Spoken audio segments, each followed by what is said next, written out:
YouTube, time to tap it in this week's chat. Today we are talking about everything Caldera, Warzone integration with Vanguard, the new map and the future of this game. I'm going to be having some gameplay rolling around in the background, and I'm going to hit some major topics that I'm seeing all over the internet about the pros and the cons of the game. But first, if you like the video, drop a like for me. If you love it, make sure you're subscribed and got the notification bells on, and let me know down in the comments what you think about the game. Is this a W? Is this an L? And how do you think that the game is going to do moving forward? So without further ado, let's just jump right into the game. I'm live on Twitch every single day, and follow me on all social medias at Chad Rails. You ready?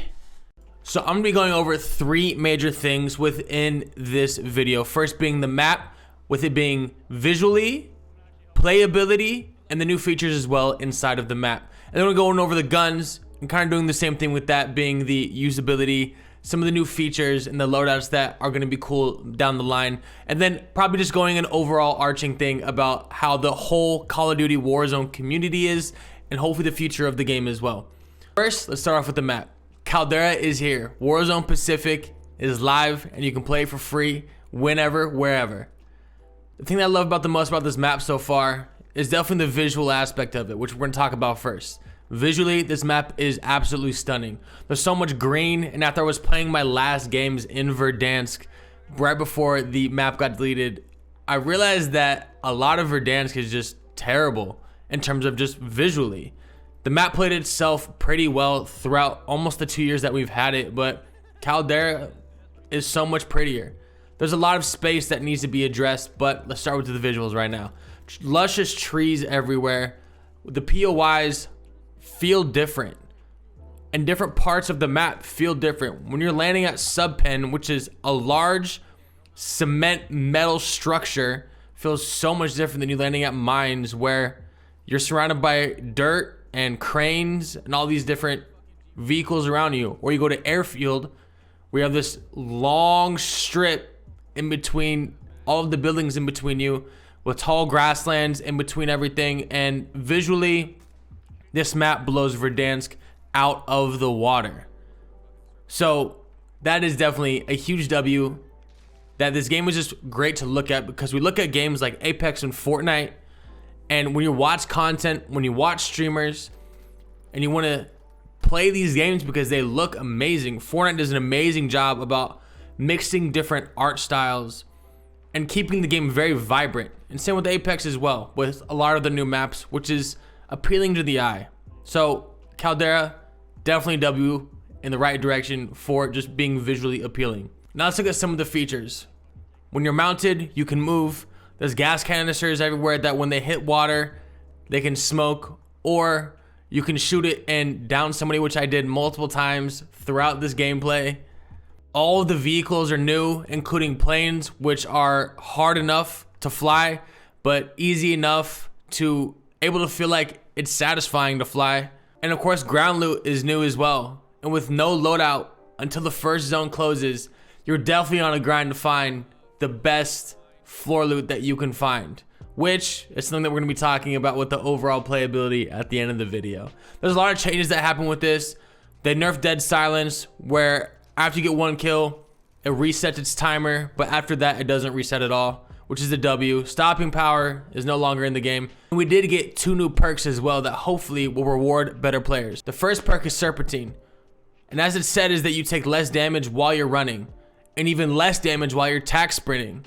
So hopefully this rewards the better players who want to move and not have to worry about taking so much damage. Another perk is going to be Instinct. Hopefully this is going to be a little bit high alert from what we've seen this in the Battle Pass. I have not unlocked it yet, unfortunately, but from what I've seen is that it will have the same aura that high alert does, except it'll be if somebody is looking at you behind a wall, which is great for trying to fight campers, and as a sweat, taking on 1v3s and 1v4s and trying to figure out which direction people are coming from. I think both these perks are going to be great for advanced players, and it might be annoying for some newer players and worse players to abuse, but overall I think it's a W, because I can't think of too many times where I'm staring at somebody and I'm not shooting, unless it's trigger discipline at range, and if it's at range, I'm not going to be triggering it in general. Now the last part that I want to talk about Caldera is the playability of this. While I do commend it as being a very, very beautiful map, and there's a lot of cool things that definitely keep me interested from Verdansk. The biggest thing for myself is the verticality. Verticality is amazing in a game because you need to have high ground, you need to have low ground. It can't just be a flat map because nobody really wants to do that. The verticality in Verdansk was people holding buildings. There was the long green buildings with 2 stairways that go up that I found myself chasing kids in almost every single game. Of course, we had Nakatomi. We had all the downtown buildings that you can get on top of. We had ATC. We had all these tall buildings that there really wasn't any way for you to get up other than zipping, throwing an airstrike down, hopefully stunning, etc., etc. The thing about Caldera is they did eliminate that threat. But now, every single fight that I take, I'm either looking up at somebody on top of a mountain or I'm looking down at them as I am on top of the mountain. The verticality in this game is a little bit too much. And maybe it's not because the verticality is too much. It's just because there's so much dead space in between you climbing a mountain. The worst part of the map that was to rotate to was Array because it was on top of a mountain and there's only 2 paths up and it was impossible to climb rocks. Now imagine that, but everywhere in Caldera. Climbing is better and mantling definitely works much better now than it did in Verdansk. But the biggest issue still remains that there's so much dead space on this map that getting from point A to point B is boring. If tack sliding and slide canceling is how I'm supposed to maneuver the fastest throughout the map and it still feels dramatically slow, that's an issue. Well, I know helicopters are gonna be making a comeback. We have planes. That's gonna be the only way that you can officially travel throughout Caldera because all of the ground vehicles are way too slow uphill. They might be trying to discourage the faster pace of a lot of different games, but at the end of the day, if you can't grind for a Lutta in the beginning of the game, you win your drop and it takes you 10 minutes, not literally, it takes you 10 minutes to go to the next POI. That slows down the gameplay and you lose interest in that. Because with a generation that has so much at their fingertips and such a fast gameplay, if people wanted to have a slower gameplay, they'd go play PUBG. Apex has amazing maneuverability throughout the map with their jump towers, zip lines, and now vehicles.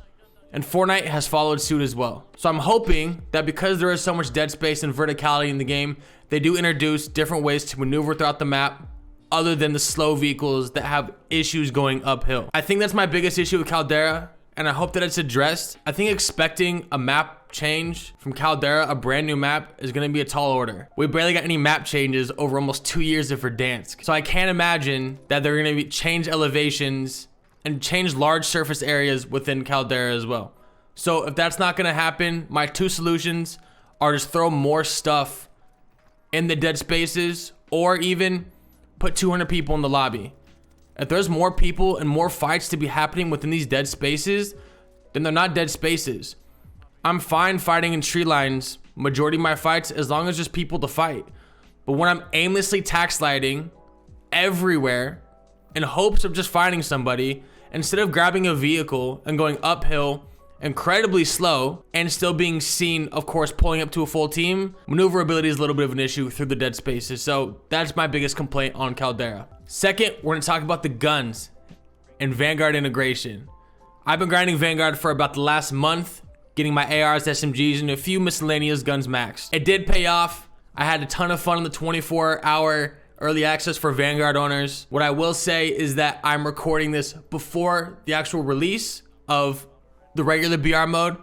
I've seen people going back to the EM2 and the OTS, and I think that's very unfortunate. So let's talk about the Vanguard guns, what they need to do to be the meta and become better. You guys might be forgetting that Cold War weapons were absolutely broken in a very bad way and almost unusable because of their high recoil, terrible iron sights, broken sights, and low bullet velocity, which is what we're seeing a big issue happen with a lot of the Vanguard weapons right now as well.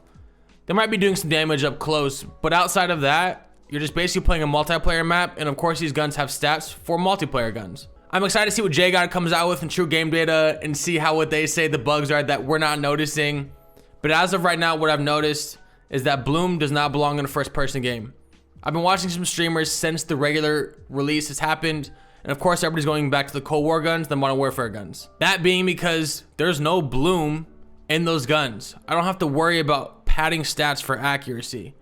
While I can understand that maybe being in a multiplayer game, I don't think that belongs in a battle royale where you're at 400 meters for some fights sometimes, 200 meters, and so on and so forth. I understand that they're trying to make it a little bit more difficult for better players, but what I've seen with Fortnite and other games as well is when you cater only to an audience of the weekend warriors, your game will die. I love Warzone and I want it to succeed. And I hope that Caldera is a step in the right direction. And I hope these Vanguard weapons do get fixed. The 10 attachment system is amazing. I will say that one of the biggest things for content, for skill-based, and for a purpose of achievement is loadouts. Now, we don't have it in the beginning of the game, which is unfortunate. And because we don't have it in the beginning of the game, you don't really get to really dial into these guns without the floor loot. And the floor loot isn't a fully kitted gun. And even if the ones that are fully kitted, it's not really the attachments 9 times out of 10 that you're not going to use. So what I'd like to do is if they're trying to discourage early game loadouts, make it 20k, that's fine. At least give me something to grind for in the beginning of the game. With these guns that we're on topic about, the 10 attachments are amazing. I hope that they do take away bloom and they take away accuracy completely. That might be another tall order because, again, accuracy and bloom is integrated in all of these guns, but I will say that, again, the Cold War guns were absolutely terrible at integration, and they did a lot of changes over the course of 3-4 months to finally make them viable. And now we see that the last 3, 4, 5 metas have been Cold War guns, and that's not coincidence. Sledgehammer, Raven, Call of Duty, Activision will all do their part to make Vanguard guns the meta weapons. Not because that they'll be broken, maybe they will, but the intention behind releasing a new title every single year is money. And I know that we joke about Activision being money hungry, Call of Duty just wanting everybody's money, but at the end of the day, they need to fill their bottom line. Vanguard is a great multiplayer. Vanguard is a great game. While 5v5 arena shooters for myself are a thing of the past, I can understand why they want to make these guns the meta guns. So do yourself a favor if you're trying to be competitive in Warzone. Get Vanguard and grind the guns, because with every season, there's new weapons. And that just might be the weapon that becomes the meta. We saw it with the OTS, we've seen it with the EM2, we saw it with the C58. All of these guns have came from the current title. So within the next few months, hopefully we can get some adjustments within the guns. Raven and them have already announced that there will be a weapon tuning update in the coming weeks, which is really exciting because we remember WARZONE was so brutal because it took so long to get it to where it was balanced. A lot of these guns are very, very underpowered right now, and I'm scared that they're going to go over the top and break all of these guns in the wrong way where we're all getting fried from 400 meters away in 3 taps. Hopefully that's not the direction. Hopefully they learned, but in reality, it's going to be a rough integration, and hopefully you're here for the ride. Overall, I think this is a W for Call of Duty. Caldera is a beautiful map that needs a few different POIs maybe in the center of the map, because realistically, I'm not going to be landing on the edges of the map and moving myself inward. And when you're moving inward, you're moving upward. So that's why I'll be landing at peak and just trying to spray down on kids. So hopefully we can address some of the elevation issues, some of the mobility issues, just being able to maneuver around the map without having to worry about breaking my thumb, tack sliding and slide canceling everywhere. And hopefully the Vanguard guns get better, and with the patches coming out, that they don't get broken. Again, I think this is a great change for Call of Duty. I'm excited for the future. I think if I had one wish list, other than the things that just need to be addressed, is that we get a ranked mode. Fortnite and Apex are probably the 2 main competitors to Warzone, it being a battle royale. Both of those games have ranked modes.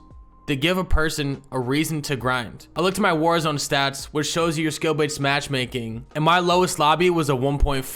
For those of you that may not be familiar, a 1.1 is the average KD of a player, globally. So the fact that I was getting that much harder lobbies, while I understand that I'm a more skilled player, I didn't get a chance to really enjoy the map as much as I would like to, because every single gunfight I was sweating my dick off. And while skill-based matchmaking does belong in a game, I've come to realize I don't want to fight little Timmies and Jimmies every single fight. There is enjoyment on fighting better players and winning that fight, and when I lose, learning from it. But what I do ask is, if I'm going to be getting hit with skill-based matchmaking this hard, at least give me a reason and a badge of honor to show why I'm at the top. I think a rank mode would absolutely do wonders. Call of Duty is already a competitive franchise with CDL every single year.